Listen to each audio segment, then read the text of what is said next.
We're gonna walk back here and see. Oh my God, it's exactly the same. That's where the kid was bouncing up on the springs of the bed. I thought the ladders would have been added for the movie. So right over here that's where they live. That's their apartment. Cinderella Man. Cinderella Man.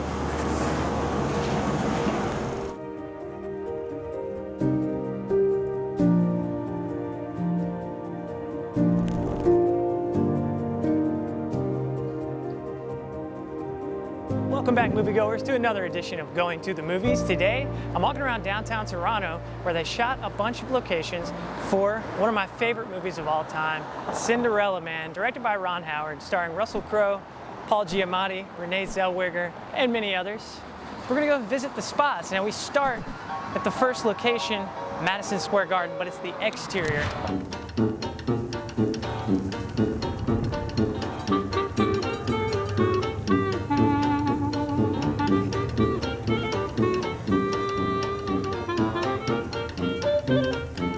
He has a fight at the beginning of the film, and most of the boxing scenes were shot in the same place, but none of the interiors were done here. This is actually a department store. It's Hudson's Bay, a well-known department store in Canada, and this is their sort of flagship building here in downtown Toronto. And this overhang up here was done up as the Madison Square Garden marquee back when they filmed it right here. The first match portrayed in the movie is J.J. Braddock's fight against Tuffy Griffiths in 1928, and this is an actual photo from that fight. Braddock got the opportunity after breaking the jaw of the original opponent, Pete Lotso, in a previous fight. Tuffy was favored to beat Braddock with 7-1 odds, but couldn't handle Braddock's famous right hook and was knocked out in the second round in what was considered a major upset. Here's one more matchup from a scene later in the movie where you can see the sign during the day. Now let's head over to our next location, the Braddock House, before the Great Depression hits.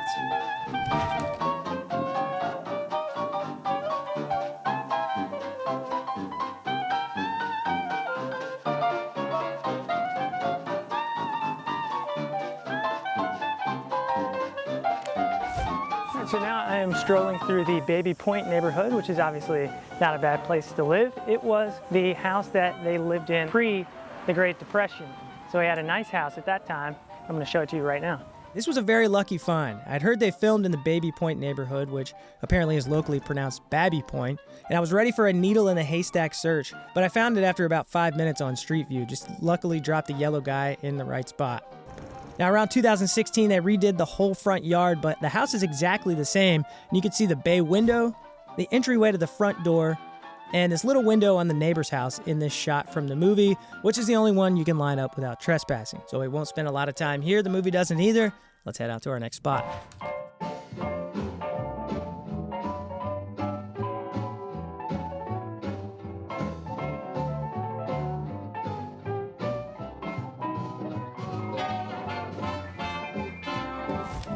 We now head to a portion of East Queen Street, which was completely transformed to appear as Depression-era North Bergen, New Jersey, James Braddock's hometown. All of the period sets were designed by production designer WYNN THOMAS, whose work you have definitely seen if you're a film fan. His website, which I have linked in the description below, includes a treasure trove of Cinderella Man set photos and sketches, and he has graciously allowed me to use them throughout this video. So let's look at North Bergen's first appearance in the movie as Braddock heads out early in the morning. This Metro links across the street is where he walks past when he goes to find work down at the docks, and because the car's in the way, I can't show you exactly everything, but look, here's the buildings still match up, but the main thing is that wood paneling right here in between these two, Good Juice Box and Metro links. Here are a couple of those photos from WYNN THOMAS's collection so you can see what the buildings looked like in the daytime when they were all dressed up for the movie. Good Juice Box was Barnes & Sons Carpet Company, and Metro Links was Al's Men's Clothing. It's always fun to break down walking or driving scenes because you can see the little editing tricks they do that you wouldn't normally notice, and there's one in this shot. Russell Crowe walks past that wood panel. He continues, and here he is walking past the same one again. So you're not going to believe me at first on this one, but when he walks across the street heading towards the docks, it's these buildings you see in the background, but they all look so different today. The signs, though, in the movie were the same shape as the signs of the actual stores in real life when they shot it. What I'm pointing at here is a Vietnamese restaurant. I'm not sure what it was at the time the movie was filming, but it was dressed up as Brady's Tavern, and if you go back to 2009 on Street View, You can see they mainly just changed the signage. The general shape of the building and the windows were kept the same, and that's the case for most of the buildings here on Queen Street that they dressed up, except for this very modern-looking building, which they didn't have to worry about because it wasn't there yet. That was actually an empty lot, and I haven't shown it to you yet, but it's where James Braddock's walk began. So a little more editing trickery here, as geographically he's actually heading towards the same spot he was shown leaving. And that spot is directly across the street from the cell phone store, which was the butcher shop in the movie, and this is going out of order, but in the interest of time, I'll go ahead and show the other two scenes that were filmed on Queen Street. Braddock's son stole a salami, so he makes him return it and teaches him that no matter how bad things get, you never steal. Then they exit the shop and they walk down the street. Russell Crowe kneels down to talk to his son right about here in front of what is now called Irish Design House, but it looks a little bit different on the front. This railing here was more of a wall kind of thing, and the only thing that really matches, other than stuff in the background, which you wouldn't be able to compare because it's all blurred out, but this paneling here on this wall is still exactly the same. Down at the other end of the block is the area where they filmed a winter scene. It shows the Braddock stealing wood from a billboard to use for a fire, which kind of conflicts with the lesson James Braddock teaches his son at the butcher. But anyways, there's nothing to really compare in this direction, since the billboard was placed there for the movie and everything's covered in fake snow. However, when they see the woman yelling at her husband who's leaving her across the street, you can see this building.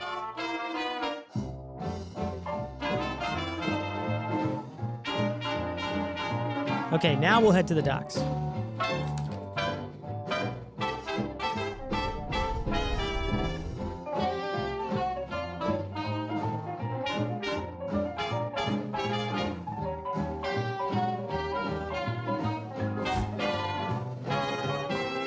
Two people that have ever researched the Cinderella Man filming locations, most of them, like articles and things, assume that the gates were these gates, which is a safe assumption. You know, we know it's done at the distillery district, but it wasn't here. It's actually in there and to the left.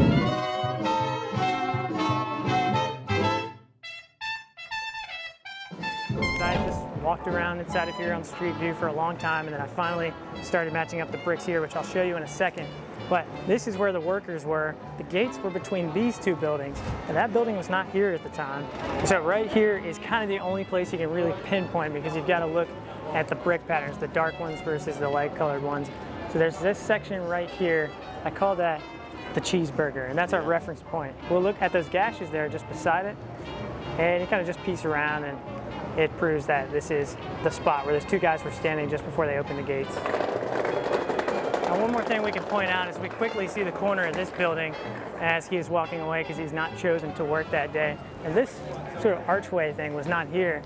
I noticed that the window was there, but this door was not there at the time. And I thought that's weird because they usually don't add stuff like doors and windows to old brick buildings. But if you look at the mortar and the bricks, you can see these are all new. So they cut it out and then re-bricked just where the edges are. Okay, we're about to head out to our next spot, but I wanted to note first that when you see them working on the docks, that was all filmed about an hour and a half southwest of Toronto at Hamilton, Ontario. There's a bunch of docks there in that city, and I think they might have filmed the bar scenes there as well. I'm not totally sure on that. We did drive down there and look for the spots, but we had no luck. But for now, we're gonna go to my favorite spot from the whole movie, the apartments.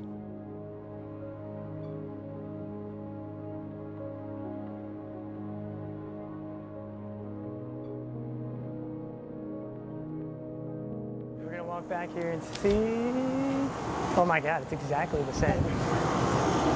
So much happened here that it's hard to remember everything, but I'm going to try to sort of pinpoint some things. So when he gets home from the docks, when he doesn't find work, his son is up there on that second level, jumping on a mattress, and he says, "I'm being good, I'm being have," all that stuff. What are you doing, son?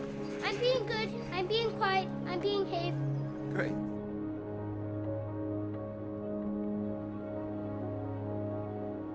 Right down here is the entrance to the Braddock Apartments, one or two, I can't remember which. I don't know if they used the actual apartments as inspiration. I know the interiors were on a set. Here's an image of WYNN THOMAS's model of the Braddock Apartment set, and if you look at the top, you can see the stairs lead directly to it. So that would have been apartment one, just for the record. And here are some photos of the finished set alongside screenshots from the movie. This is the kitchen. Here's a bedroom. And here's where they kept the chair. If you remember the scene where the guy is coming and he's cutting their electricity off because they've been late on their payments, she begs him to leave it on, but he's got kids too, he says.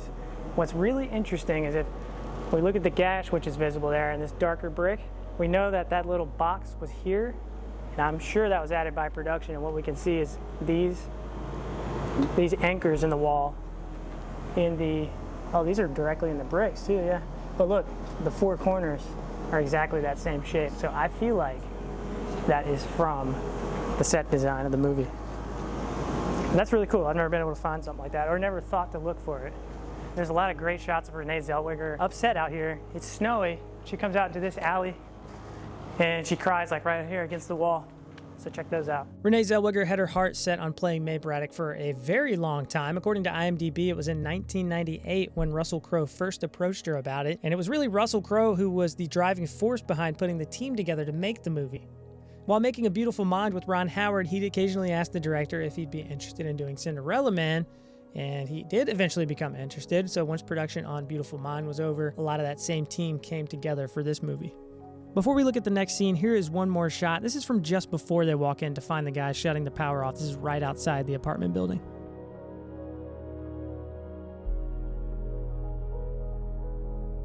There's a lot of great emotional scenes in the movie. It's hard to pick a favorite, but one of mine is when Paul Giamatti comes to tell James Braddock that he's got him another fight and it's going to be enough to pay off all of his bills and everything that he owes debts on. So he comes up this alleyway. He's showing his daughter how to box right down here on the ground. And his son is throwing a ball up against the wall over here.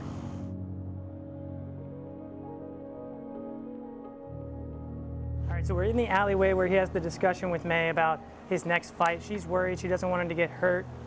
But there's a couple of things we can notice to match up.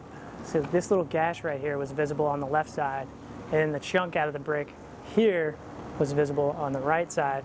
I point those things out because I think it's cool when you see that those things remain the same, but also because it's kind of hard to match up shots like this with the exact angle. Scott and I were just noticing this yesterday, I believe. Yeah. This thing, he calls it a plug, I call it a street thing. It's a plug for like in case stuff rises up out of it. So it's got a like water? Exhaust, and I have no idea what it is. But it's something. It's visible in the movie. Yeah. Certainly looks. So it's kind of famous. Yeah. And don't forget that green pole, same green pole from the movie.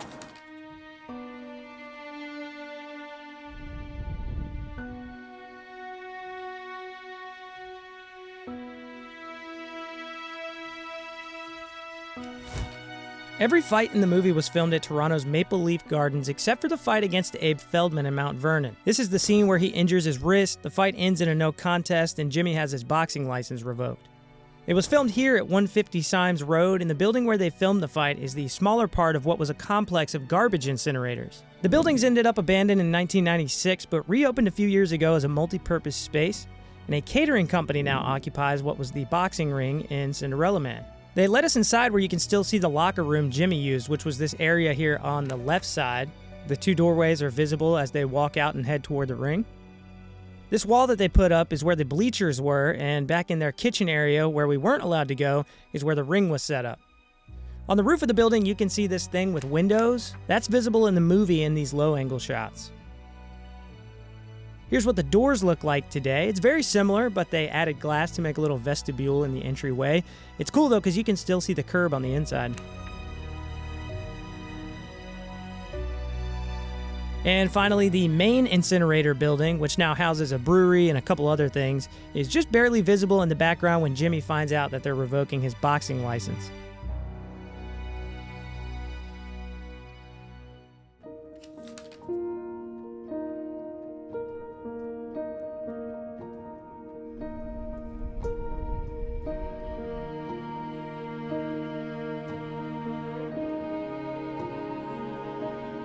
Right here is the Ontario Heritage Center building, and this is where they filmed the offices at the Madison Square Garden. All of the boxing promoters and the guys that ran the circuit were working up in that room. We got to go inside, but we could only go on this floor because those are locked offices. They wouldn't let us in there. She said I could come back, but I won't be here long enough to do that. But you can tell these are the windows. These are the only ones on the building that look like that. One other thing about this location I discovered from looking at WYNN Thomas's website is that the scene where the boxing commissioner tries to scare Jimmy out of the Max Baer fight, that was filmed in the exact same spot. Here are two shots where you can see the same window in two different sets. The rounded windows are never visible in the movie when it's the commissioner's office, but you can see them here in WYNN's set photos. And again, we were only able to see the inside of the first floor, as far as I know, not used in the movie, but this is what it looks like.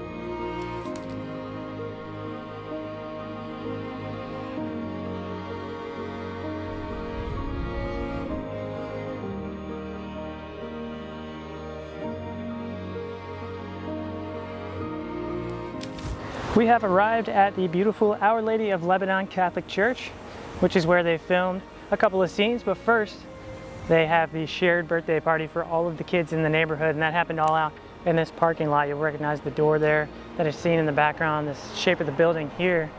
Of course, I'll show you the comparison shots.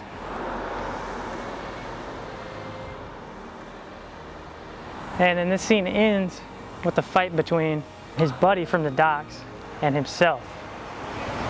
And that is all right there along that sidewalk. And then, as we look down the street, that's the last shot where we see Russell Crowe looking towards the camera.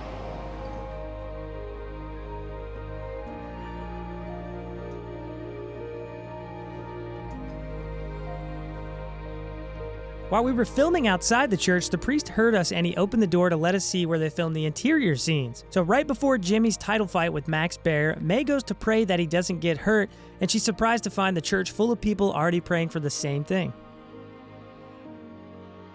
The movie also cuts back to the church throughout the Max Baer fight because the priest has set up a radio for the parishioners to listen to the broadcast.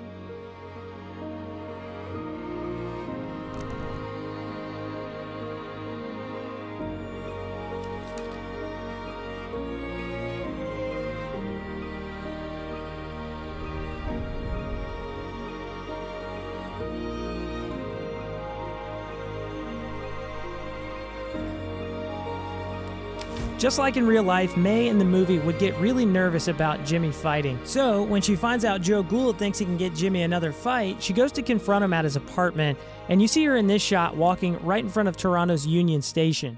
This road's been redeveloped a bunch since they filmed the movie, and that shot was taken from really far away and then zoomed in, so there's not a ton to see except for the 4 columns, and those are the 4 here. She then turns right onto York Street, and you get this shot, which obviously has a bunch of VFX because they had to make Toronto look like New York. Then she enters Joe's apartment building, which is actually the Royal York Hotel. I'm not sure if they shot the interiors here, but this exterior entrance is the York Street entrance, and unfortunately the view of it was kind of blocked off by this huge box thing when I was there. This is what the main entrance looks like, and this is right across from Union Station.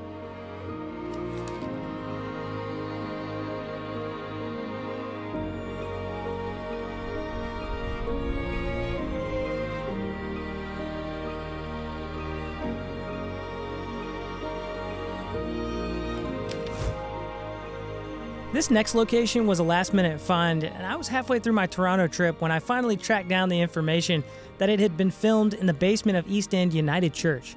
I'm really glad I kept the search going because aside from the Braddock Apartment, I think this is the coolest location in the movie. All right, well, we've just kind of wandered down into the church. This is the basement right below the sanctuary, and this is where the ring was set up, where he trained. Paul Giamatti, his buddy from the docks. And it looks exactly the same other than all the stuff for the basketball court, which I think just wasn't noticeable. But man, this is really cool. Beautiful old gym.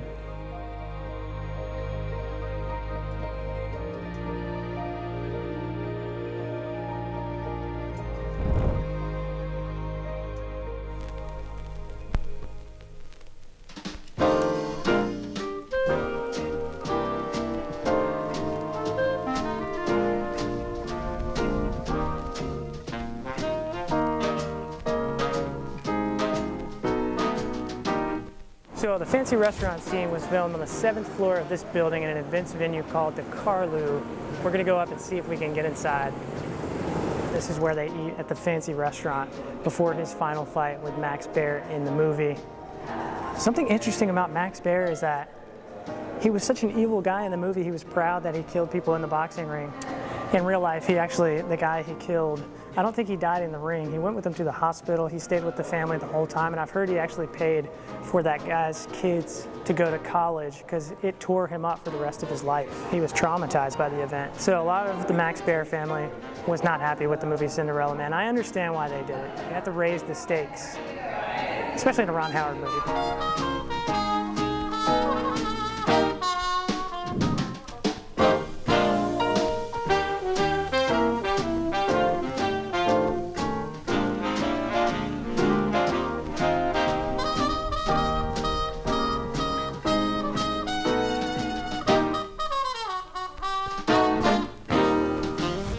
This equestrian center, built in 1931 and known as the Horse Palace, was used for the entrance to the Madison Square Garden Bowl. In real life, the Madison Square Garden Bowl was an outdoor arena on Long Island that was used for summer events. Here's a photo of Amelia Earhart attending a Max Baer fight at the bowl. The Jimmy Braddock versus Core Griffin fight was on that same card, too. The venue opened in 1932, but it only lasted a decade before it was torn down during World War II. James Braddock fought there 4 times in his career, and 2 of those fights are portrayed in the movie. That Core Griffin fight, and the climax of the movie when he beats Max Baer for the heavyweight title. Here's a matchup of the Horse Palace shown during the Core Griffin fight. Don't mind the people, they didn't notice me filming. Later in the movie, on the day of the Max Baer fight, there's a sequence where Russell Crowe rides past the entrance in a car. There's also this crane shot that goes up and over the building. In reality, this is a mashup of 3 different things. You first see the Horse Palace and that horse carving right there, just front and center. They didn't even try to hide that. But the Horse Palace has a roof, so once it gets over that, what you're seeing is the inside of Maple Leaf Gardens. Maple Leaf Gardens was an indoor venue, so at the top you see the Manhattan skyline. That is all CG'd in. When I went to the Horse Palace, it just happened to be during the Canadian National Expo, which is like a giant state fair. It was really cool to see, really fun to walk around, but it also meant a ton of people and tents and things in the way. But the movie shots were full of crowds too, so I guess it kind of works out.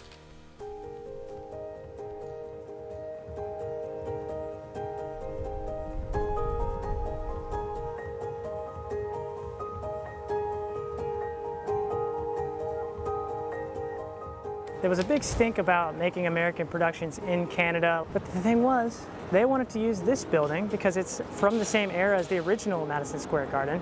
It's like one of 4 buildings from that era that still had an arena at the time. The Toronto Maple Leafs used to play here. They stopped in about 1999, and eventually this became a grocery store. I think it sat empty for a long time, didn't it? They had plans right away. They knew that they were going to leave the top. They didn't know what they were going to do with it for a while. So it was about 5 or 6 years. But upstairs, there is, I believe there's 2 rinks, and Ryerson, which is one of the universities here in Toronto, uses the rinks upstairs. But the original rink, where they would have built the set for Cinderella Man, is gone, but there is still a marking inside where center ice would have been. It's really awesome that Loblaws has all these nods to the building's past. They're really cool, and it's great having this marker here, not only for Toronto Maple Leafs fans, but for Cinderella Man fans, because this is exactly where the boxing ring was set up for the Madison Square Garden and Madison Square Garden Bowl interiors. Right here is another marker. They've got a huge Maple Leafs logo made out of original Maple Leaf Garden seats. So we wandered into a section that is not part of the grocery store, but we did find one of those nods to its arena history. I love this, the seats. Original seats from Maple Leaf Gardens, right here. So extras would have been sitting in these for the boxing scenes. All were done here except for the one that was done over at that events venue that we found, or that catering company. Interestingly, in the background, if you look at the crowd in those scenes, most of them were mannequins with masks on or different kinds of faces. You'll see people moving around, but yeah, again, most of them were mannequins.